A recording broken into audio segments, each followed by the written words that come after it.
book that claims that Britain was black for 7,500 years before it became white. That's just craziness. And you think, well, who's going to believe that? Well, unfortunately, there are some people who will believe it. And I was reminded of a TikTok video which I saw last year, where this chap, who was, he wasn't entirely white, and he was saying that some of us, referring to himself, were slaves in Britain 50 years ago. And he was just a young bloke, he's maybe about 20. That's like 1973. Well, you know, he was only 20 years old, and maybe for him 50 years in the past was like such a period of time that was unimaginable, that it's just beyond his consciousness to imagine. But for those of us who have lived for 50 years and can tell him that's 1973, you know, we realise that, goodness me, if there are young people today who think there were slaves in Britain in 1973, then we do have a problem. You know, we do have a problem. So maybe this goes a lot deeper than we think. And just to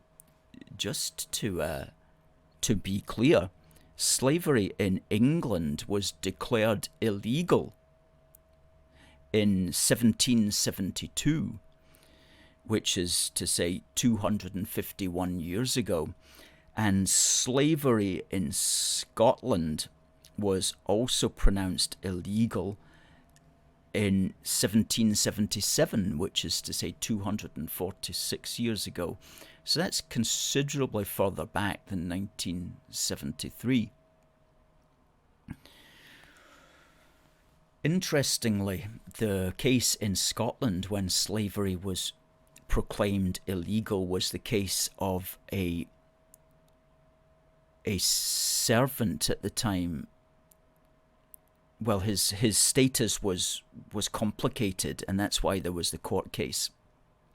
And his name was Joseph Knight, and his master, as they called it, wanted him back because he had said, well, I'm just leaving, okay. So the master took the so-called slave, Joseph Knight, to court to basically to find out what is his legal status. Is he able just to up and leave, or does he have some sort of requirement to stay under my supervision? And well, the court found that in fact slavery in Scotland was illegal, so yes, he could do what he wanted. However, what's interesting about the Joseph Knight case is the man who defended Joseph Knight, the man who defended the so-called slave, was Henry Dundas.